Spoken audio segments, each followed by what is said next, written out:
Bismillahirrahmanirrahim. Assalamualaikum warahmatullahi wabarakatuh. Salam sejahtera buat kita semua. Pertama tentu saya ucapkan terima kasih ya kepada Seknas Rumah Cinta Fatimah, juga sponsornya siapa, Huba Diva.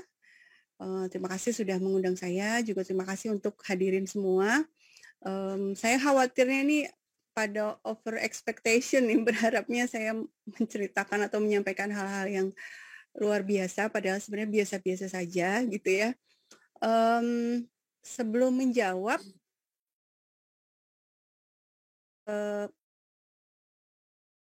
tiga slide, jadi nggak banyak, supaya kebayang sebenarnya struktur berpikir saya seperti apa gitu ya. Tadi saya udah kirim lewat WhatsApp ya. Oke, Bu Dina, kita coba share dulu ya, Bu Dina. Nanti mungkin Bu Dina jelaskan dulu, kita sembari menyiapkan PowerPoint. Ya, jadi kalau pertanyaannya apakah ini dipersiapkan dari awal? Mungkin tidak secara sadar saya mempersiapkan diri. Saya sampai di sini hari ini itu tidak secara sadar sebenarnya awal-awalnya. Cuma saya ingat dulu itu ketika masih mahasiswa S1, saya memang sudah rajin mengclipping tulisan-tulisan terkait keluarga ya. Bagaimana mendidik anak, bagaimana menjadi istri yang baik, itu rajin banget dulu. Tapi di saat yang sama saya ingat sekali saya juga rajin mengikuti kajian-kajian, saya juga dulu itu ikut kuliah logika juga ya zaman dulu tuh waktu masih S1. Kemudian juga banyak membaca buku. Artinya kecenderungan untuk menjadi seorang akademisi itu sebenarnya memang muncul sejak lama gitu ya. Cuma tidak dipersiapkan sejak lama bahwa aku harus menjadi ini, aku harus menjadi itu, tidak. Dan dalam perjalanannya ternyata memang teori itu tidak semudah itu diimplementasikan. Jadi setelah menikah meskipun sudah banyak clipping ya, dan clipping itu saya bawa ya. Saya tidak tahu masih ada nggak sekarang itu. Tapi ternyata ketika sudah menikah itu tidak sesuai dengan teori ya. Artinya banyak hal yang di luar perkiraan ya. Nah, ini mungkin yang akan saya ceritakan. Mudah-mudahan dari cerita ini ada yang bisa menginspirasi lah ya. Artinya semua manusia itu terlahir dengan kelebihan dan kekurangan masing-masing. Yang perlu kita lakukan apa? Nah, ini di slide pertama judulnya tuh luar biasa sebenarnya, menggali semangat intelektual, spiritual, dan peran perempuan dalam keluarga untuk masa depan kemanusiaan. Kita lihat ada empat yang poinnya, intelektual, spiritual, kemudian keluarga dan kemanusiaan. Artinya ada 4 aspek yang mungkin teman-teman ingin tahu soal itu karena saya diundang dalam hari ini dengan tema ini. Coba slide kedua. Nah, di slide kedua ini inilah yang bertahun-tahun kemudian ya, artinya bukan sejak awal saya menyadari ini ya. Hari ini ketika saya introspeksi diri, mengenang lagi, refleksi lagi, sebenarnya seperti inilah seharusnya kita perempuan, sebenarnya juga laki-laki juga, memandang dunia ini ya, memandang kehidupan ini dan memandang diri. Yang pertama, kita itu sebelum bicara soal dunia, sebelum bicara soal negara, sebelum bicara soal komunitas, soal family, soal keluarga, itu self dulu yang harus dibereskan. Self ini tuh termasuk misalnya luka masa lalu gitu kan. Kemudian sifat-sifat pribadi itu benar-benar harus dibereskan. Ketika ini belum beres, sulit untuk bisa berharap bahwa keluarga akan berhasil gitu ya. Karena dalam keluarga, dalam rumah tangga, suami istri itu kita akan bertemu dengan sosok yang berbeda, self yang berbeda gitu ya, diri yang berbeda. Ketika kita belum beres dengan diri kita sendiri, kemudian kita harus serumah dengan seseorang yang berbeda, itu potensi konflik itu sangat banyak sekali gitu kan. Nah, kalau self belum beres, keluarga juga belum beres, terus kita masuk ke masyarakat, itu rentan sekali gitu kan, rentan sekali dalam arti, jangan sampai ngurusin masyarakat, sibuk dengan masyarakat tapi keluarga tidak terurus misalnya kan. Ada kan kasus-kasus seperti itu. Kemudian kita mau berpartisipasi dalam, pembangunan nasional, tapi banyak sekali tantangan dan seterusnya. Dan, dunia juga, dan beyond. Beyond itu kalau ini kan sebenarnya kan, eee, umum ya, universal, tapi kalau kita umat muslim, beyond itu adalah akhirat gitu kan, tujuan akhirnya adalah akhirat. Nah, self ini berarti kita mulai dari self kan, mmm, self itu akhirnya waktu itu saya temukan, upaya membereskannya itu adalah jadi hari ini saya menemukan bahwa perjalanan kita itu adalah perjalanan, yang tidak pernah usai dan kita harus terus belajar. Kita tidak bisa berharap, diri kita itu beres tanpa kita belajar. Jadi memang perlu itu belajar itu gitu ya. Jangan melihat orang lain misalnya tadi ya,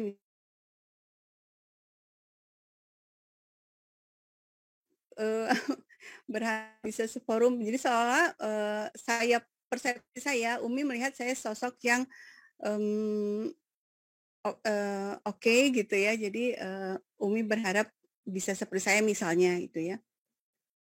Tapi sebenarnya jadi jangan melihat orang lain tuh kayaknya dia beruntung sekali ya dia bisa seperti ini, dia bisa seperti itu, tidak. Setiap manusia itu punya perjuangannya masing-masing, punya battle-nya masing-masing, punya perangnya sendiri gitu, punya kesulitannya masing-masing. Tapi yang membedakan satu sama lain seberapa jauh dia belajar untuk menyelesaikan itu, menyelesaikan self itu. Artinya misalnya gini, saya tidak mungkin bisa kuat, di di media sosial karena tulisan saya sering, anti mainstream. Nah, itu bisa kuat menghadapi semua itu, menghadapi bullying itu dan itu bertahun-tahun loh terjadinya ya. Kalau self belum beres itu sulit sekali gitu, bisa stres, bisa depresi. Kita tahu kan ada orang-orang yang akhirnya yang artis misalnya di Korea misalnya gitu, ketika dibully, ketika mendapatkan respon negatif akhirnya bunuh diri. Ada kasus-kasus seperti itu. Karena self-nya sendiri belum selesai gitu kan. Nah, untuk menyelesaikannya itu memang kita perlu belajar. Apa yang perlu dipelajari? Ya banyak training-training yang terkait self ini ya. Bisa stres, bisa depresi. Ya, yang terpenting itu adalah coba cari pelatihan-pelatihan yang menyembuhkan luka batin. Ya, itu ada. Kita tuh memang, apa yang kita lakukan itu seringkali di eee, di dibebani oleh masa lalu. Jadi misalnya gini, kenapa saya marah gitu ya, kenapa saya misalnya sakit hati ketika mendapatkan respon, negatif di media sosial gitu ya. Padahal kan saya yakin yang saya sampaikan benar, tapi ketika dibully atau diejek atau dihina saya merasa marah. Kenapa? Karena, ternyata memang, di masa lalu mungkin saya pernah, sakit hati pada seseorang misalnya gitu kan, dan itu, kayak ter-trigger lagi. Nah, itu kan menyelesaikan masa lalu sebenarnya ya. Kalau seandainya yang masa lalu ini beres, saya itu akan, menghadapi, berbagai masalah itu dengan lebih tenang. Nah, self ini beresin gitu kan, dan perlu usaha, tidak ada yang tidak perlu tanpa usaha terus kita baik-baik saja, enggak gitu ya. Caranya tadi belajar. Kemudian keluarga. Keluarga ini, berarti kan suami istri ya. Nah, kenapa kita menikah? Karena kita mencintai gitu kan, jatuh cinta misalnya. Nah, yang perlu disadari adalah cinta itu adalah kata kerja. Jadi, sepanjang pernikahan itu kita bekerja untuk mempertahankan, untuk, melanggengkan cinta itu gitu ya.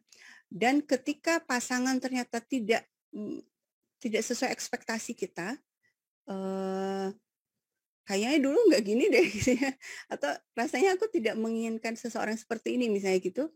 Nah, itu dicari jalan keluarnya, bukan lari ya, bukan lari kemudian marah dan lain-lain, enggak, tapi dicari jalan keluarnya. Nah, itu yang disebut kata kerja itu ya.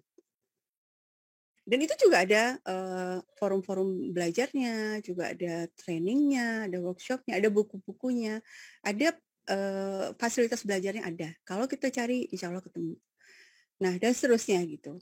Nah, ketika sudah terutama ketika sudah berkeluarga itu, yang saya rasakan adalah barulah waktu itu visi dan misinya terbahas gitu ya. Jadi sejujurnya ketika sebelum menikah tidak punya visi misi sebenarnya mau jadi apa gitu ya. Pokoknya pengennya jadi suatu saat jadi ilmuwan gitu aja sih pengennya. Cuma seperti apakah itu, nah itu masih belum terbahas waktu itu. Jadi kalau tadi pertanyaan dari Umi sejak awal seperti apa visi misinya, ya kalau jawaban saya itu tadi ya. Setelah menikah baru terbahas gitu. Baru terbahas kita tuh sebenarnya mau kemana sih, buat apa, visi keluarga seperti apa, nanti anak-anak mau jadi seperti apa. Nah itu perlu dibereskan. Tapi syaratnya tadi, kalau antara suami istri komunikasi belum beres, self-nya si perempuan masih belum beres, self-nya laki-laki belum beres, itu memang sulit untuk menyamakan visi misi. Ya, itu sih jawaban dari pertanyaan pertama. Mungkin slide-nya nanti lagi deh lanjutannya.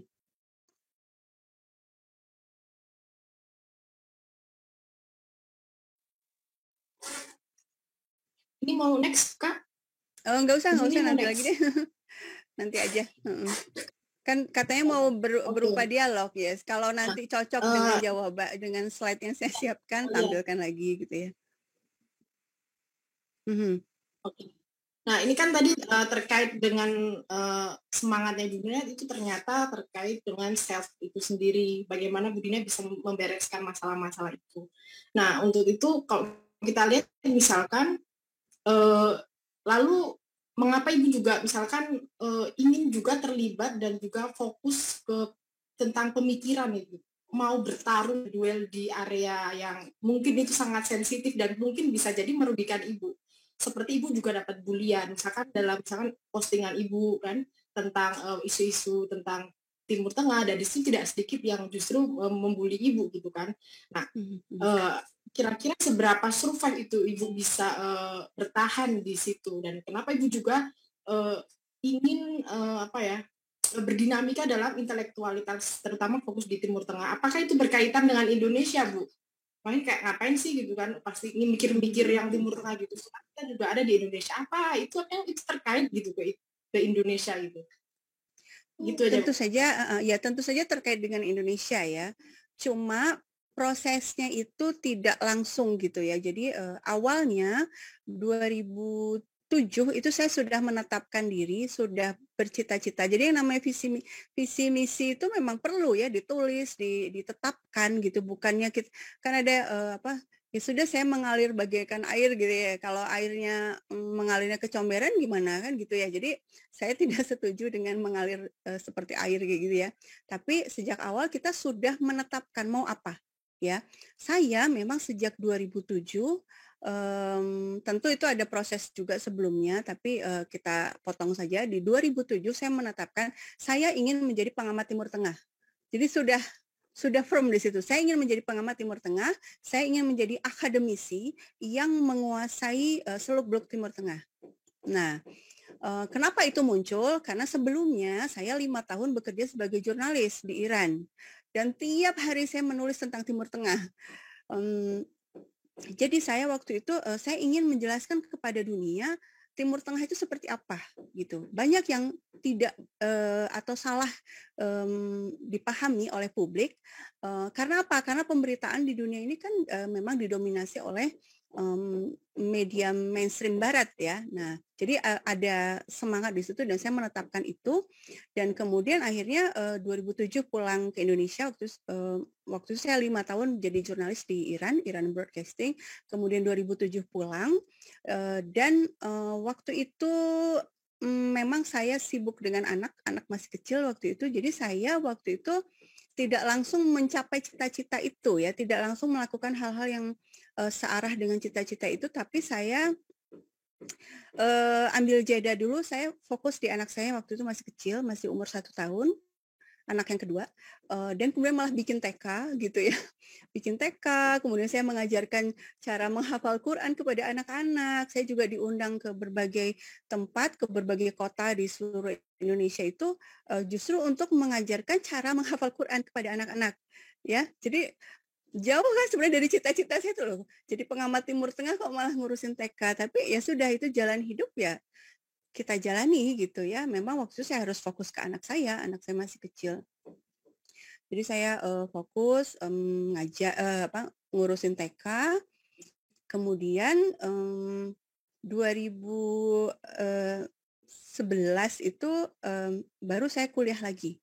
Jadi cita-citanya nggak pernah dilepas gitu kan. Cita-cita apa sih? Cita-cita mau jadi pengamat Timur Tengah, berarti saya harus kuliah lagi di bidang ilmu yang sesuai. Jadi saya akhirnya ngambil ini kan hubungan internasional. Ya, akhirnya kuliah sambil waktu itu anak masih kecil. Ya, ada tantangannya karena anak saya tipe yang nempel sekali sama saya gitu. Jadi kalau ditinggal itu nangis luar biasa.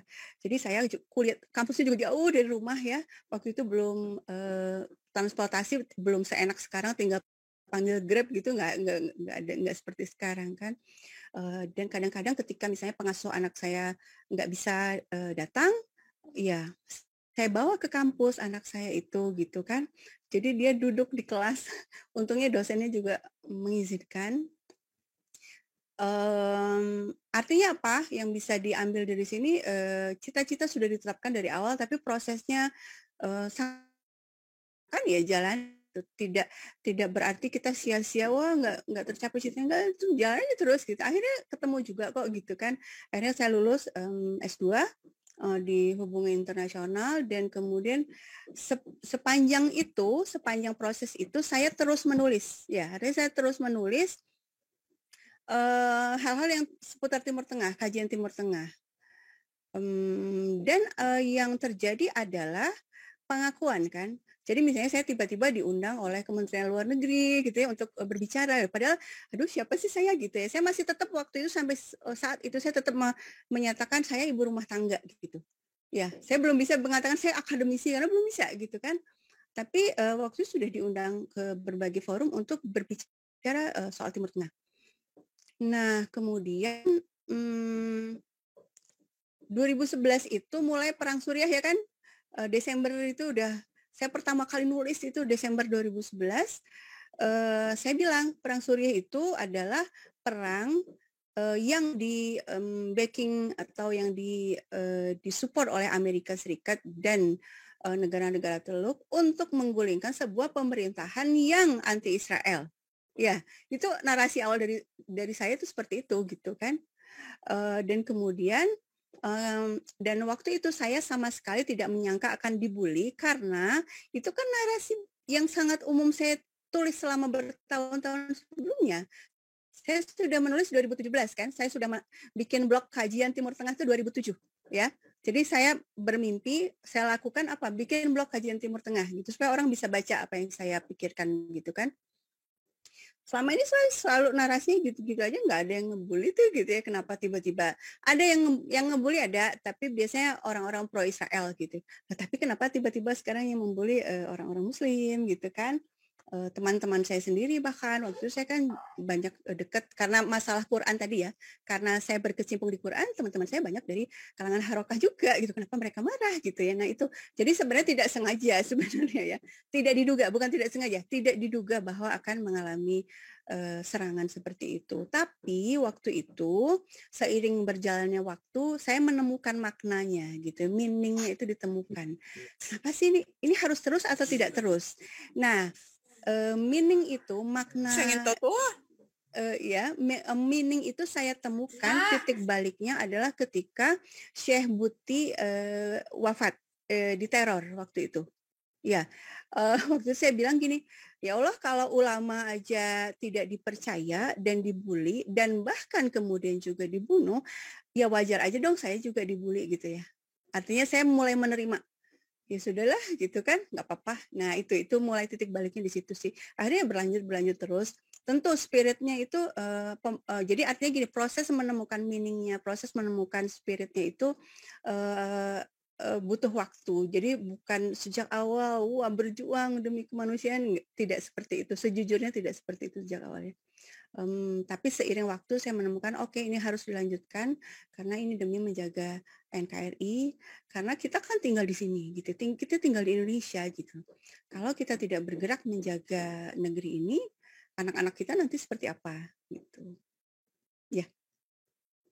Oke, ya Bu. Jadi yang efek daripada isu dari Timur Tengah ini, terus apa dampaknya ke Indonesia, sehingga Ibu juga ingin menyelamatkan Indonesia ini dari itu, entah itu perempuan ataupun keluarga di sini, kan apa efek yang paling mungkin dalam tanda kutip mengerikan sehingga Ibu sampai hari ini tetap survive di situ?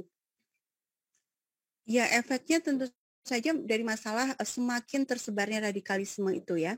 Jadi ini kemudian juga berproses juga, akhirnya kemudian saya mempelajari bagaimana sih proses seseorang menjadi radikal gitu kan. Bagaimana proses seseorang menjadi akhirnya memutuskan untuk menjadi teroris, memutuskan untuk membunuh orang lain atas nama agama. Nah, itu kan akhirnya dalam tahun-tahun itu akhirnya saya pelajari gitu kan. Secara psikologis apa sih sebenarnya yang terjadi gitu. Nah, kalau ditinjau dari psikologi, ada teori kan 6 tangga menuju radikalisme atau 6 tangga menuju terorisme itu sebenarnya di tangga pertama itu adalah tangga yang sangat fitri, yaitu dia melihat ada ketidakadilan, ya. Dan memang kita semua kalau kita semua ini seharusnya ketika melihat ada ketidakadilan kita juga harusnya marah dong gitu ya. Artinya ini sesuatu yang positif sebenarnya. Cuma di tangga kedua dia mencari apa yang harus dilakukan gitu kan. Dia mencari apa sih yang bisa saya sumbangkan untuk melawan ketidakadilan ini.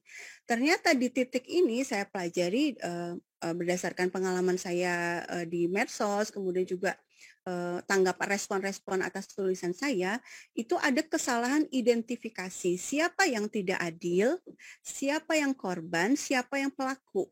Kesalahan identifikasi ini membuat responnya juga salah. Akhirnya karena salah identifikasi, oh yang melakukan ketidakadilan di Suriah ini adalah orang Syiah, kan itu informasi yang dia dapat. Karena di Suriah itu dia bilang kan, mereka orang-orang radikal itu selalu mengatakan itu. Di Suriah itu ada yang terjadi adalah kelompok Syiah membantai kelompok Sunni.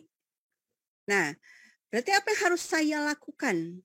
Ini maksudnya orang-orang yang terradikalisasi itu, ya pertama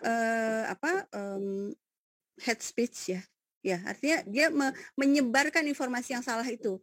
Karena ada semangat juang tadi, ada semangat juang ingin melawan ketidakadilan. Nah, berarti ada lapisan yang perlu dibongkar dulu. Pertama informasi.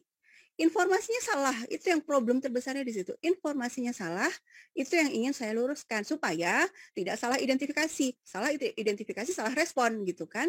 Nah, salah responnya ini adalah yang paling rendahnya itu hate speech kan. Dia menyebarkan narasi kebencian melalui WhatsApp, melalui Facebook gitu kan. Radikalismenya itu, terradikalisasinya itu baru di tingkat verbal.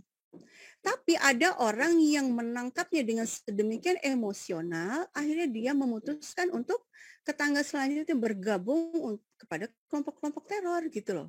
Akhirnya sampai memutuskan untuk membunuh, memutuskan untuk pergi jauh-jauh ke Suriah dan kemudian bergabung dengan kelompok-kelompok teror ini, bergabung dengan ISIS, Jabhat al-Nusra dan lain-lain. Nah, mereka ini orang Indonesia kan, jadi artinya efeknya itu pasti nyampe juga ke Indonesia. Hate speech-nya itu dalam bahasa Indonesia, jadi korbannya orang Indonesia juga. Dan itu tidak hanya terbatas pada komunitas tertentu. Dalam hal ini, dalam kasus ini karena yang sering dijadikan sasaran adalah komunitas ya, tidak terbatas di situ. Kita lihat buktinya hari ini, yang namanya hate speech itu menjadi sebuah tradisi dan menyebar ke seluruh aspek ya. Jadi orang sudah terbiasa mengatakan kata-kata kebencian kepada orang yang tidak disukai. Siapapun itu gitu kan. Nah, itu sudah menjadi sebuah budaya yang mengerikan sehingga hari ini diskusi itu tidak bisa berjalan dengan baik di media sosial ya. Dengan mudahnya orang tuh berkata kasar gitu kan. Oke, itu. Kemudian ketika ada yang memanfaatkan untuk politik, ya kita lihat hari ini kita terbelah kan. Friksi di Indonesia itu terbelah banget. Bahkan untuk sebuah isu, sulit kita berbicara dengan melepaskan diri dari ini dulu pendukung siapa gitu waktu pilpres gitu ya. Padahal kita tuh berbicara isu yang sudah terlepas dari pilpres, tapi orang masih tetap mensikapinya tuh dengan belum move on dari pilpres itu. Kemudian yang sampai hari ini kita juga masih melihat kelompok-kelompok radikal terus bergerak menyebarkan narasinya. Karena apa? Karena informasi yang salah yang tadi di tangga kedua tadi, yang informasi yang salah itu masih belum dilawan dengan secara masif ya. Masih sporadis lah gitu orang-orang yang berusaha memberikan pelurusan informasi dari disinformasi yang tersebar. Itu makanya saya pikir saya terus bertahan dan alhamdulillah saya lihat sudah banyak kok yang bersama saya gitu ya, yang jadi saya juga tidak merasa harus terus-terusan juga menulis gitu ya, karena sudah banyak sekali yang menulis yang spiritnya sama dengan saya, itu saya sangat syukuri gitu ya. Jadi kalau misalnya ada Suriah, ada serangan, kan masih terus diserang ya sama Israel, masih terus, Amerika juga masih ada di sana, ISIS-nya juga masih ada, Jabal al-Nusrah juga masih ada gitu kan. Nah, sekarang itu tidak harus saya yang nulis gitu, sudah banyak yang nulis di media sosial gitu kan. Saya kadang-kadang tinggal share aja gitu. Ya, gitu. Tentu ya saya garis bawahi dampaknya tentu saja sangat besar buat Indonesia ya. Kayak kapal kan, kalau kapalnya bocor kita semua tenggelam.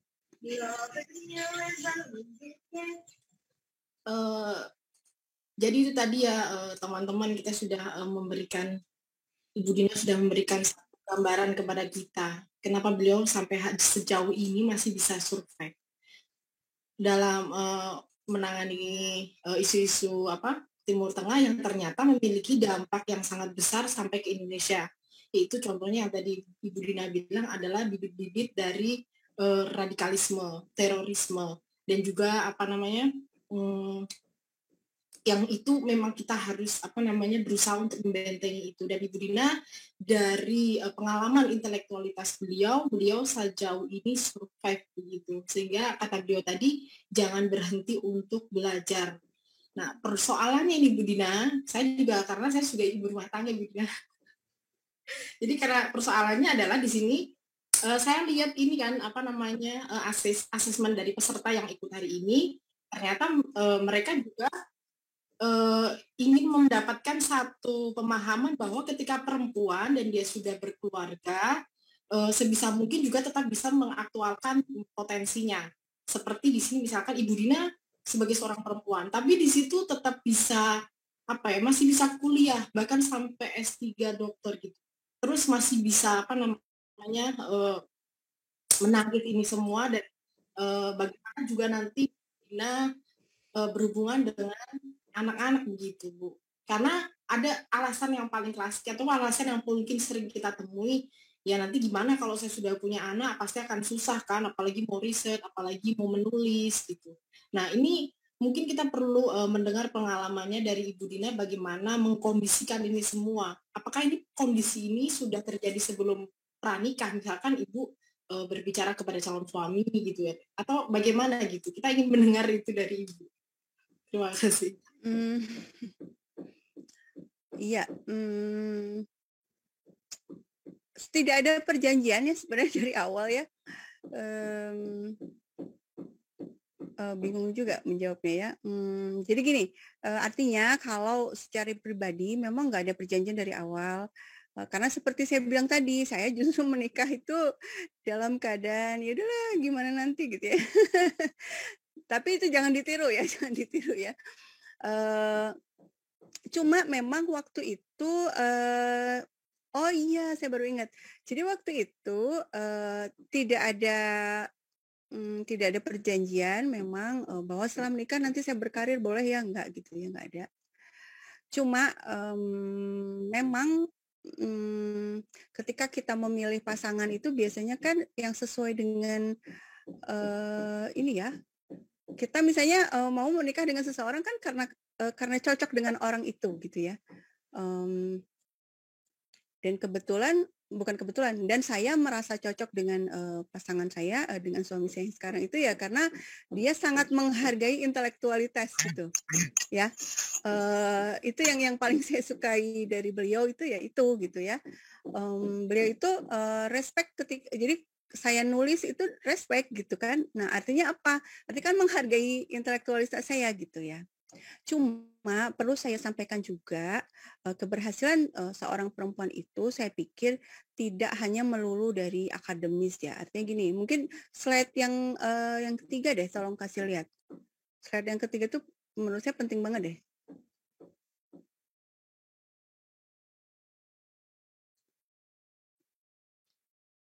Yang nomor 4, yang habis itu. Bawahnya. Nah, itu. Nah, ini nih. Ini saya pegang banget nih dari Rumi ya. Setiap orang itu telah diciptakan untuk pekerjaan tertentu ya. Jadi ada tugas tertentu gitu loh. Dan karena dia sudah diciptakan dengan tugas tertentu itu oleh Tuhan gitu ya, Allah Subhanahu wa taala, kita juga di hati kita itu sudah ditanamkan semangat untuk melakukannya itu gitu loh. Jadi setiap orang itu pasti punya passion-nya sendiri-sendiri, pasti punya ketertarikan bidang-bidang di mana dia bisa mengoptimalkan potensinya. Gitu. Bukan kebetulan, Allah sepertinya menciptakan saya itu ya memang untuk di bidang akademik, bidang keilmuan sehingga saya punya keinginan kuat untuk bergerak di situ meskipun tantangannya besar. Ya udah stop aja deh ini. Itu ya saya ingin ngasih lihat ini ada sebuah kata-kata bijak dari Rumi yang memang saya percaya, saya pegang sampai sekarang. Artinya gini, apakah menyelesaikan S2 sambil bawa anak ke kampus itu berat? Iya berat gitu loh. Wah pokoknya berat banget. Belum mikirin duitnya ya, karena kan saya harus bayar gitu kan. Dan hubungan internasional itu termasuk yang mahal juga SPP-nya gitu kan. Artinya berat. Tapi karena sepertinya Allah itu memang menetapkan saya di bidang itu ya selalu ada jalan gitu kan. Semangat saya itu selalu ada. Insya Allah teman-teman juga punya semangat di bidangnya masing-masing gitu kan. Di bidang yang memang Tuhan menciptakan Anda untuk itu gitu. Contohnya misalnya ada orang yang bisnisnya bagus banget gitu. Saya nggak kebayang kalau jadi dia gitu ya, karena ya Allah berarti harus bangun dari jam 4 atau dari tengah malam untuk menyiapkan semua ini ya.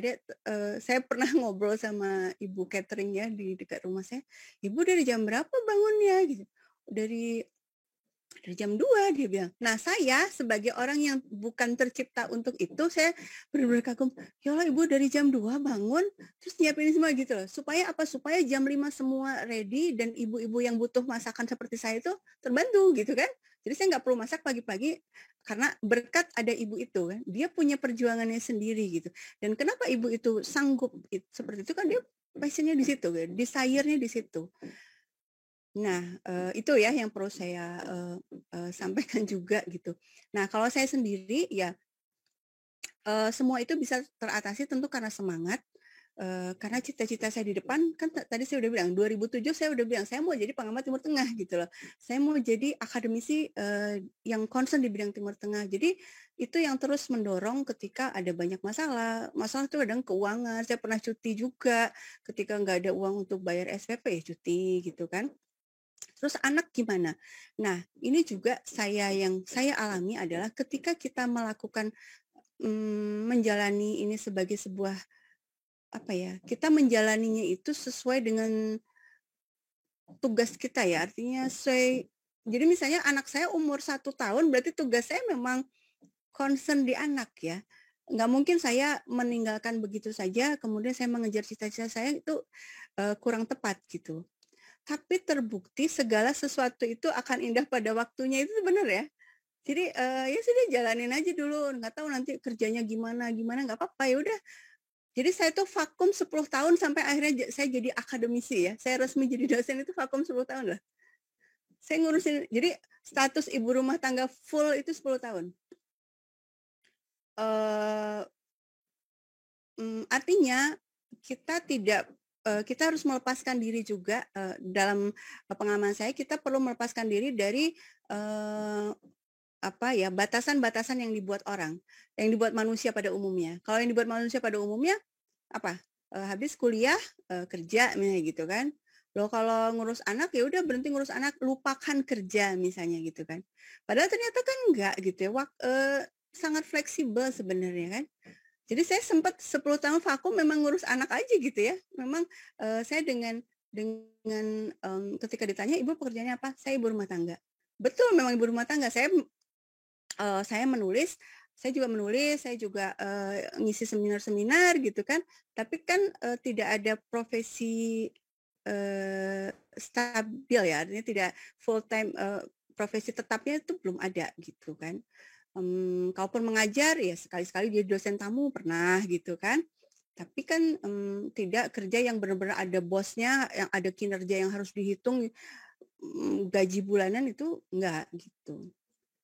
Itu sih jadi, memang saya sempat untuk masalah keluarga saya sempat dengan penuh kesadaran itu saya vakum, supaya, kepegang karena nggak mungkin kepegang semua ya. Misalnya saya bayangkan saya harus ngurus anak masih kecil, kuliah juga, kemudian kerja tetap juga. Kayaknya saya nggak sanggup itu ya.